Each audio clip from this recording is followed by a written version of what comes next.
Bonjour, bonjour, chers amis auditeurs, frères, sœurs. Je vous salue dans le nom de Yahushua Mashiach, notre Père d'amour, notre Créateur, celui qui revient bientôt nous chercher.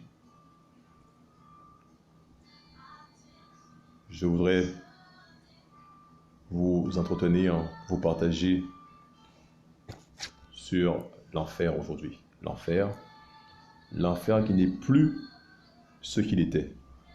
Voilà, le thème du partage. C'est l'enfer n'est plus ce qu'il était. Je demandais à vous joindre à moi de façon à ce qu'on puisse prier le Père. Oui, Yeshua Mashiach, Père, que ton esprit prenne toute la place. Par l'amour, enseigne-nous, Père. Ce message m'a beaucoup encouragé. Qu'il puisse encourager, Père, ceux qui vont l'entendre, l'écouter, et que ton nom soit glorifié, Père. Merci de ce que tu nous enseignes.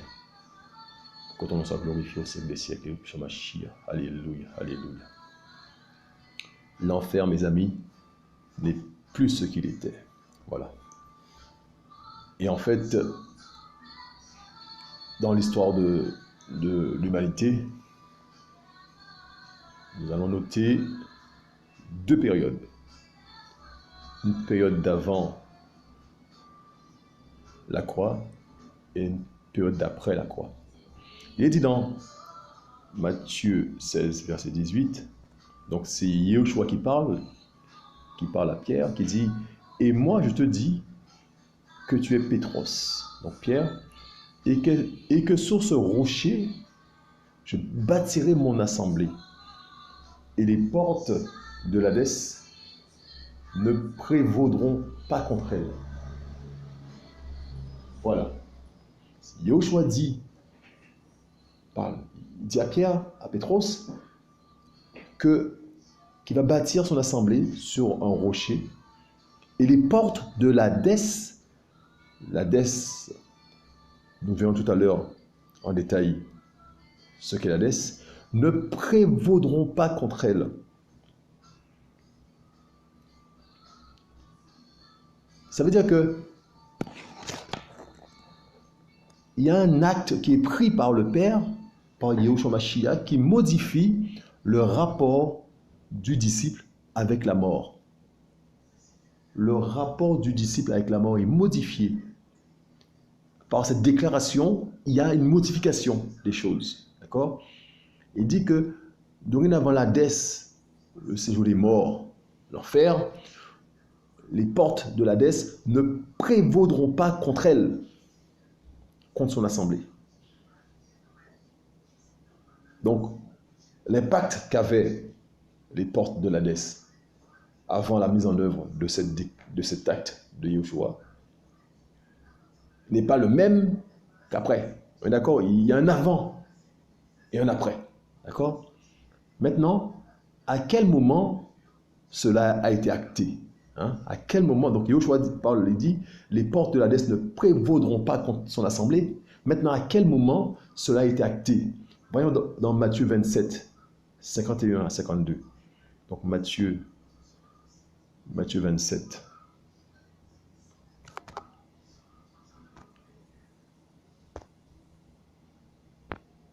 « 51 à 52. Ô Père, quand on nous soit glorifié, Yahushua Mashiach, alléluia. Et voici, le voile du temple se déchira en deux, depuis le haut jusqu'en bas, et la terre trembla, et les pierres se fendirent. Et les sépulcres s'ouvrirent, et beaucoup de corps des saints qui étaient morts furent ressuscités. Voilà.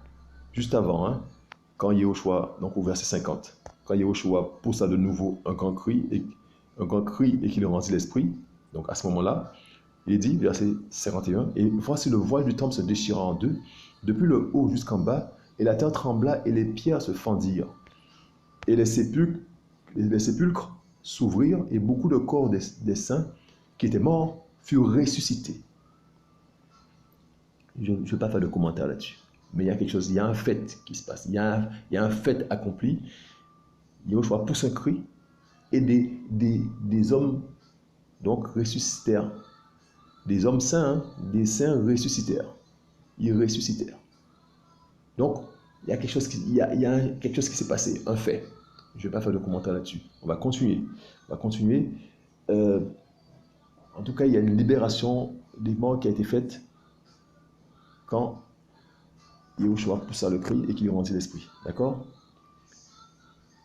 Il est dit, donc, qui dit libération des morts, dit bien sûr, une porte s'est ouverte. D'accord? La porte qui enfermait les morts s'est ouverte pour laisser passer les morts. D'accord? On est d'accord là-dessus? Les corps furent ressuscités. Les corps des saints qui étaient morts, verset 52, furent ressuscités. Donc, il y a eu une libération. D'accord? Une porte s'est ouverte. D'accord? Apocalypse 1, verset 18. On va aller tout doucement, mais il y a beaucoup de choses à dire. Apocalypse 1, verset 18.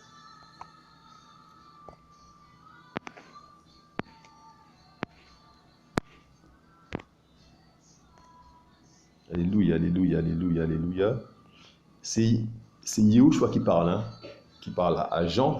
Donc, ce n'est pas Yahushua qui était sur la terre, c'est Yahushua en tant qu'esprit, en tant que Père, en tant qu'Élohim qui parle. Hein.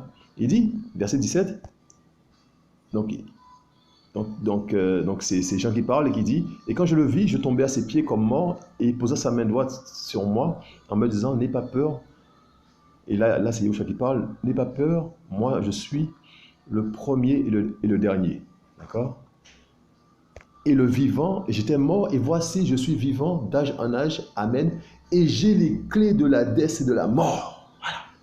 D'accord. Hein? Et j'ai les clés de l'Hadès et de la mort. Hein? Et j'ai les clés de l'Hadès et de la mort. Hein? Donc, lorsqu'il déclare dans Matthieu 16, verset 18, que les portes donc, de l'Hadès n'auront pas l'avantage sur son assemblée, eh bien cela a été acté. Ça a été acté parce qu'il a été prendre les clés de cette porte-là. Il a été prendre les clés de l'Hadès. Il a été prendre les clés de l'Hadès et de la mort. Donc cette porte-là ne peut plus refermer, hein? ne peut plus avoir l'avantage sur les saints, sur les disciples de Yeshua Mashiach. D'accord? Maintenant, Yahushua possède les clés de l'Hadès et de la mort. Mais où les a-t-il prises? Hein? Où a-t-il pris les clés de l'Hadès? Revenons donc dans Matthieu 16, verset 18. Matthieu 16, verset 18. Que ton nom soit glorifié, Yeshua Mashiach. Alléluia, alléluia, alléluia. Verset 18. Alléluia. D'accord? On va voir les commentaires. On va voir les commentaires. Le petit commentaire Q. Intéressons-nous à ce petit commentaire. Le Q. Il est dit, donc Hadès, ça veut dire usage ultérieur du mot tombe, mort, enfer. Hadès chez les Grecs, ou Pluton chez les Romains, était considéré comme le dieu des profondeurs souterraines et le maître des enfers. Ce terme est parfois traduit par séjour des morts, équivalent en hébreu de Sheol. Les Grecs utilisaient l'euphémisme Pilate, signifiant aux portes solidement closes pour parler du très craint Hadès. En effet, Juifs, Grecs et Romains avaient conscience que les portes closes de l'enfer ne laissaient personne sortir du royaume de la mort. Tous les impies et même les croyants d'avant Yahushua Hamashiach étaient retenus par les portes de l'enfer. Toutefois, les croyants allaient dans une partie de l'enfer que les Juifs appelaient Saint d'Abraham. Nous allons voir ça. Donc, toutefois, les croyants allaient dans une partie de l'enfer que les Juifs appelaient Saint d'Abraham. D'accord? Où ils ne subissaient pas les tourments infligés aux impies. Nous allons voir ça. Donc, il est parlé de 1 Samuel 28, verset 7 à 19. On va y aller tout de suite. 1 Samuel 28, verset 7 à 19. Donc il est dit, hein, avant d'aller dans 1 Samuel, il est dit que donc Hadès, donc c'est tombe, mort, enfer, d'accord? Et Hadès était craint par les Grecs, par tout ça. Et en fait, Et tout le monde savait que Hadès ne laissait partir personne, d'accord? Hein? Tous les impies et même les croyants d'avant Yahushua Mashiach étaient retenus par les portes de l'enfer, d'accord? D'accord? Toutefois, les croyants allaient dans une partie de l'enfer que les Juifs appelaient Saint d'Abraham, d'accord? Où ils ne subissaient pas les tourments infligés aux impies. Il y avait deux compartiments, voilà, d'accord? Un compartiment réservé aux enfants de Yahushua et un autre compartiment pour les impies, d'accord? Et dans le royaume, dans le compartiment au sein d'Abraham, il n'y avait pas de tourment, il y avait la paix. Et de l'autre côté, il y avait les tourments. C'est clair? On va voir ça. 1 Samuel 28, 7 à 19. On y va. On va. En fait, Saül, hein, il va consulter quelqu'un qui évoque les morts. D'accord? Donc, verset 7, il est dit, Saül dit à ses serviteurs, cherchez-moi une femme maîtresse qui évoque les morts. J'irai vers elle, je la consulterai. Ses serviteurs lui dirent, voici, il y a une femme maîtresse à Endor qui évoque les morts. Alors Saül se déguisa, prit d'autres vêtements et partit avec 2 hommes. Ils arrivèrent de nuit chez cette femme. Saül lui dit, je te prie, évoque les morts et fais monter vers moi celui que je te dirai. Mais la femme lui répondit, voici, tu sais ce que Saül a fait et comment il a exterminé de la terre ceux qui évoquent les morts et ceux qui ont un esprit de divination. Pourquoi tends-tu un piège à mon âme pour me faire mourir? Saül lui jura par Yahweh et lui dit, Yahweh est vivant, il ne t'arrivera aucun mal pour cela. Alors la femme dit, qui veux-tu que je fasse monter? Il répondit, fais-moi monter Shemuel, donc Samuel. Et la femme, voyant Shemuel, s'écria à grande voix en disant à Saül, pourquoi m'as-tu trompé? Car tu es Saül. Et le roi lui répondit, n'aie pas peur, mais que vois-tu? La femme dit à Saül, je vois un Elohim qui monte de la terre. Il lui dit encore, comment est-il fait? Elle répondit, c'est un vieil homme qui monte, et il est couvert d'une robe. Et Saül comprit que c'était Shemuel. Il s'inclina le visage contre terre et se prosterna. Shemuel dit à Saül, pourquoi m'as-tu troublé en me faisant monter? Et Saül répondit, je suis dans une grande angoisse car les Philistins me font la guerre et Elohim lui-même s'est retiré de moi et il ne m'a plus répondu, ni par la main des prophètes, ni par des rêves. C'est pourquoi je t'ai appelé, afin que tu me fasses entendre ce que j'aurai à faire. Shemuel dit, pourquoi me consultes-tu, puisque Yahweh s'est retiré de toi et qu'il est devenu ton ennemi? Yahweh te traite comme je te l'avais annoncé de sa part.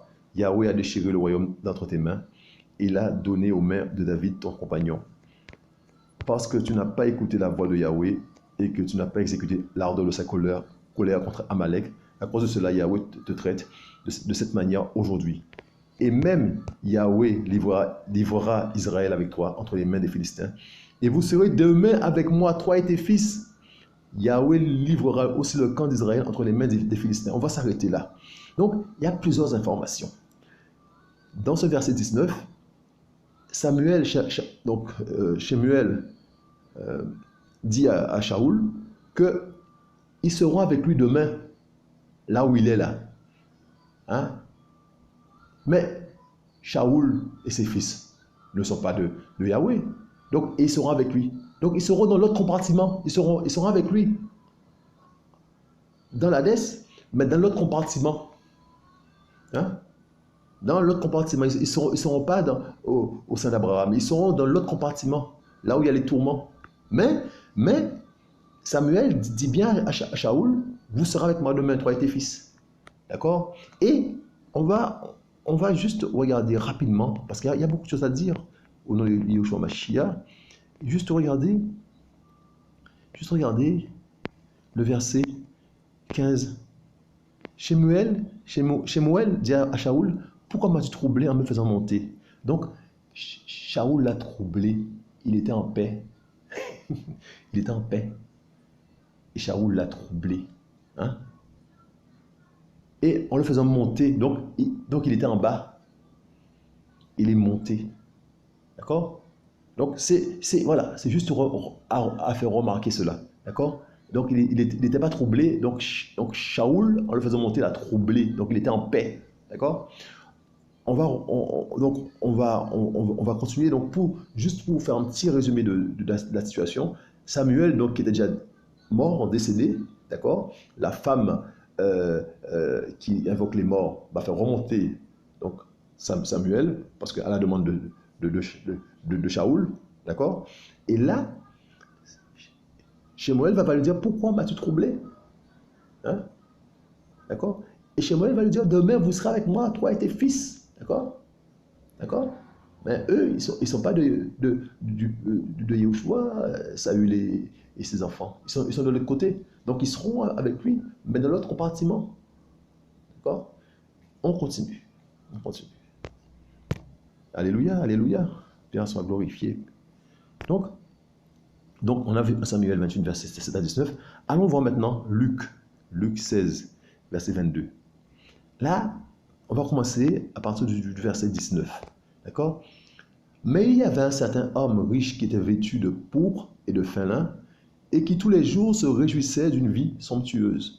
Il y avait aussi un pauvre nommé Lazare, couché à la porte du riche, tout couvert d'ulcères, et qui désirait se rassasier des miettes qui tombaient de la table du riche, et même les chiens venaient encore lécher ses ulcères. Merci papa.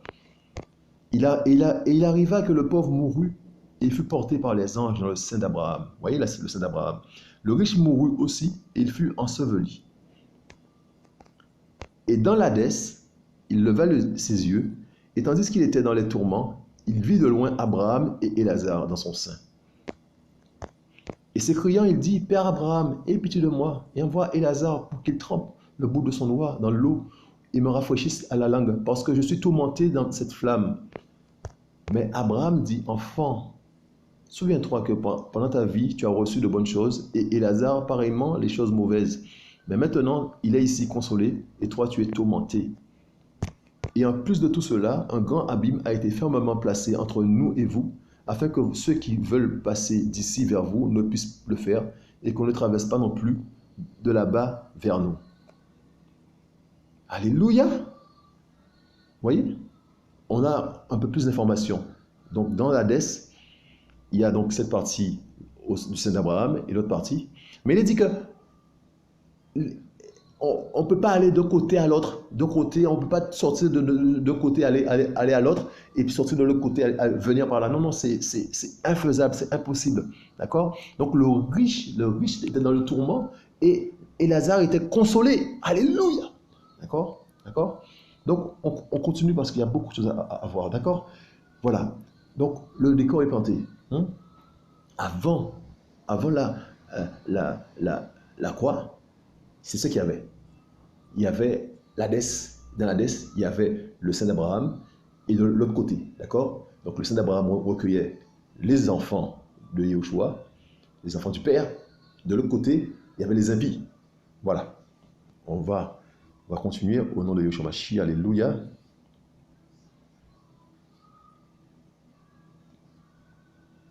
Colossiens 2, verset 13. On va y aller. Colossiens 2, verset 13.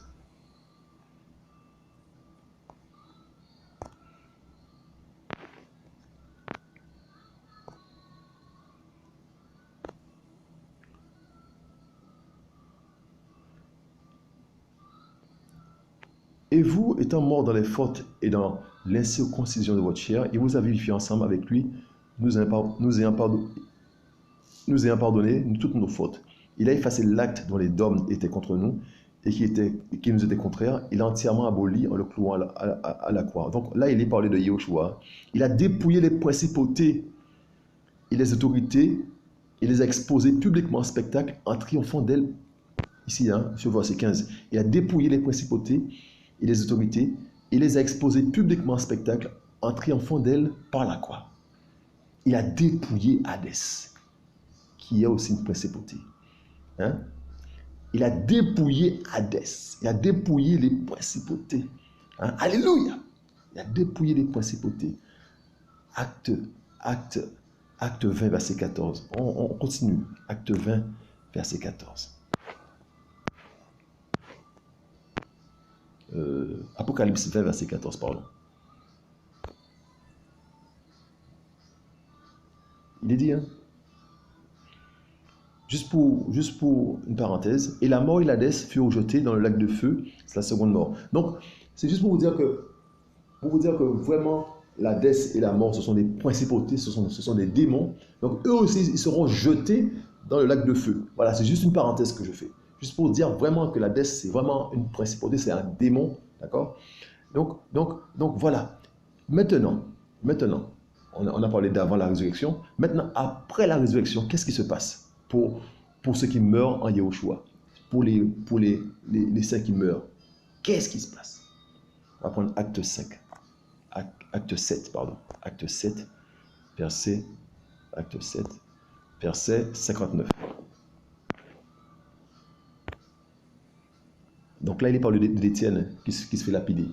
Voilà, on ne va pas lire toute l'histoire. Mais verset 60, il est dit, 59, et il lapidait Stéphanos, Étienne donc, qui priait et disait, Seigneur Yahushua, reçois mon esprit. Alléluia. Reçois mon esprit. Hein? Quand Yahushua dit que les portes de l'Hadès ne prévaudront pas sur son assemblée, c'est fini. Les portes de l'Hadès ne peuvent plus retenir les enfants de Yahushua. Alléluia quand ils meurent. Alléluia, c'est fini ça. Ça c'est la croix. Alléluia. Les portes de l'Hadès ne prévaudront pas sur son assemblée. Il a dit Yahushua. Et Étienne dit, Père, reçois mon esprit. Seigneur Yahushua, reçois mon esprit. Reçois mon esprit. On va prendre Philippiens 1, verset 23. Philippiens 1, verset 23. Au nom de Shemashia, merci papa, merci Shemashia. Alléluia, alléluia, alléluia, alléluia. Verset 23. Il est dit, c'est Paul qui parle, car je suis pressé des deux côtés. J'ai le désir de quitter cette vie et d'être avec Machia. C'est beaucoup plus avantageux. Mais demeurer dans la chair est plus nécessaire à cause de vous. Donc il est pris entre deux eaux. Il veut partir, c'est plus avantageux pour lui de mourir et d'aller où? D'aller rejoindre Machia. Alléluia. Alléluia. Quand un enfant des choix meurt, eh bien, il s'en va. Il va voir son papa d'amour, Yahushua Machia. Alléluia. Moi, je n'ai pas envie de faire. On sait pour les autres où est-ce qu'ils vont. Mais moi, je veux parler de ceux qui sont disciples de Yahushua Machia, hein, qui souffrent sur cette terre-là, hein, et qui vont à leur mort rejoindre Yahushua Machia. Les portes de l'Hadès n'ont plus d'avantage sur nous grâce à Yahushua. 1 Corinthiens 15, verset 55. 1 Corinthiens 15, verset 55.